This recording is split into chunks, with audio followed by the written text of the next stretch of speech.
আলহামদুলিল্লাহ অবশেষে আমরা পৌঁছে গেছি। বন্ধুর আগে পাঠাইছিলাম আমগর ইকুন্ডা বন্ধু ওই যেটা। ও আচ্ছা আচ্ছা, আমরা বুট পেয়ে গেছি অলরেডি। নামি সবাই। হ্যাঁ, আমাদের হাওর ভ্রমণের শুরুটা হয় মুক্তাগাছা থানার সামনে থেকে রাত 12:45-এ। আমরা এই ব্রিজে এসে আটকে যাই, মানে এই ব্রিজে একটা বর্ডারের মতো থাকে, যে কারণে গাড়িটা ক্রস করতে পারতেছিল না। আমরা দেখতেছিলাম, ঘুরতেছিলাম, পাশে নেমে কিছু ছবি তুলতেছি। যে গ্রাম আদালত, এটা ধর্মপাশা, সুনামগঞ্জ, পাশে একটা নদী ছিল, এখানে ছবি তুলতেছিলাম, হাঁটাহাঁটি করতেছিলাম। এইভাবে প্রায় 1 ঘন্টার মতো চলে যায়। তারপর সিদ্ধান্ত হয় যে আমরা মানে এখান থেকে এই গাড়িটা এখানে থাকবে, আমাদের আরো 12 কিলোমিটার এক্সট্রা যেতে হবে।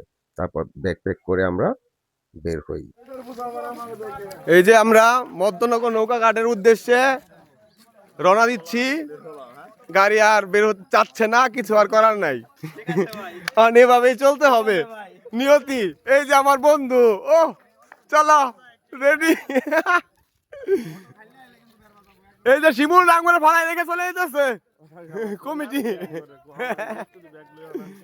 উপজেলা প্রশাসন, ধর্মশালা, সুনামগঞ্জ। এখানে আসার পর আমরা আটকে গেছি। এরপর আর যাওয়ার কোনো উপায় খুঁজে পাচ্ছি না। আমরা একটু বড় গাড়ি নিয়ে আসছি তো কিচ্ছু করার নাই, স্বামী বিদেশ এরকম একটা অবস্থা। তারপরে আমরা এই যে এখন সবাই হাঁটি হাঁটি পা যাচ্ছি। এই যে এই সেই ব্রিজ, এর জন্যই আসলে আমরা আর কিছু করার নাই। তারপর হাঁটি হাঁটি পা চলে আসি সামনে একটা বাজারের মতো, বাদশাগঞ্জ ডিগ্রি কলেজ, ধর্মপাশা, সুনামগঞ্জ, আরেকটা বালিকা উচ্চ বিদ্যালয় পাই। তো এখানে একটা বাজারের মতো থাকে, এক দোকানদারের সহযোগিতায় ফোন করে একটা পিক আপ ওনারে ড্রাইভারে আনে। তারপর সেটাতে চেপে আমরা সবাই মধ্যনগরের উদ্দেশ্যে রওনা হই। আলহামদুলিল্লাহ আমরা আমরা অবশেষে গাড়ি পেয়েছি। ঘাটে যাওয়ার মতো গাড়ি পাইছি, শুকরিয়া, এটাই বড় কথা। যেভাবে হোক আমরা যে উঠতে পারছি, গাড়ি পাইছি এবং যাইতে পারতেছি, এর জন্য শুকরিয়া। আসলে আনন্দ, হ্যাঁ এটাও একটা আনন্দ, একটা নতুন এক্সপেরিয়েন্স। ঠিক আছে, দেখ সামনে আমরা বুটের কাছে গিয়ে আবার আপডেট দিব ইনশাআল্লাহ। সবাই আমাদের জন্য দোয়া করবেন। আসসালামু আলাইকুম। আলহামদুলিল্লাহ আমরা ধর্মপাশা থেকে মধ্যনগরের গাড়িতে উঠেছি। সিনারিগুলো এত সুন্দর, আল্লাহর তৈরি প্রকৃতি, যে পাখি উঠতেছে, পাশের সিনারিটা আসলে দেখলে মানে আসলে এটা ক্যামেরাতে এতটা সুন্দর আসে না, অতটা ভালো লাগে না।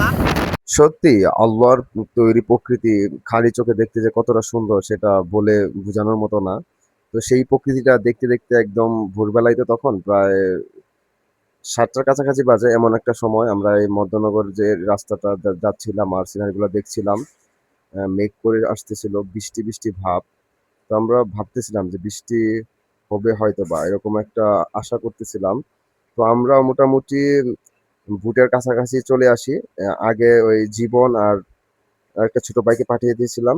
তো ওদেরকে দেখতে পেয়ে আসলে বুঝে ফেলি যে আমরা বুটের কাছে চলে আসছি। তারপর আলহামদুলিল্লাহ অবশেষে আমরা পৌঁছে গেছি। বন্ধুর আগে পাঠাইছিলাম আমগর ইকুন্ডা বন্ধু ওই যেটা।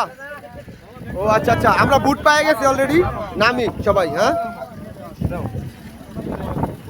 তারপর গাড়ি থেকে নেমে আমরা বুটে উঠে সবাই যার যার ব্যাকপ্যাক গুলা রুমে রেখে, আরো কিছু লোক পিছনে ছিল, তারা আসতেছিল, এটার জন্য ওয়েট করতেছিলাম। আর এর মধ্যে একদম ঝুম বৃষ্টি শুরু হয়ে গেছিল, সেই বৃষ্টিটা উপভোগ করতেছিলাম। আলহামদুলিল্লাহ আমরা বুটে চলে আসছি।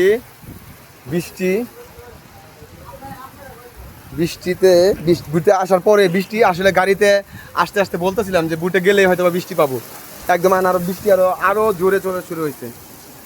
যাই হোক আলহামদুলিল্লাহ পরিবেশটা সুন্দর আছে, শান্ত আছে, ভালো লাগতেছে। সবাই দোয়া করবেন। তারপর সবাই আসে, আমরা সবাই মিলে নাস্তা করি, কলা রুটি। তারপর বুট ছেড়ে দেয়। আমরা আর্জেন্টিনা খেলা হচ্ছিল ওই দিন, তো সেই খেলাটাও দেখতেছিলাম। মাঝে মাঝে বের হয়ে বৃষ্টিটা দেখতেছিলাম, হাওরের বৃষ্টির মজাই আলাদা। তো সেটা উপভোগ করতেছিলাম। তো সামনে আরো অনেক কিছু আছে, সেগুলা পাবেন নেক্সট ভিডিওতে। তো ততক্ষণ সবাই ভালো থাকবেন, আমাদের জন্য দোয়া করবেন। আসসালামু আলাইকুম।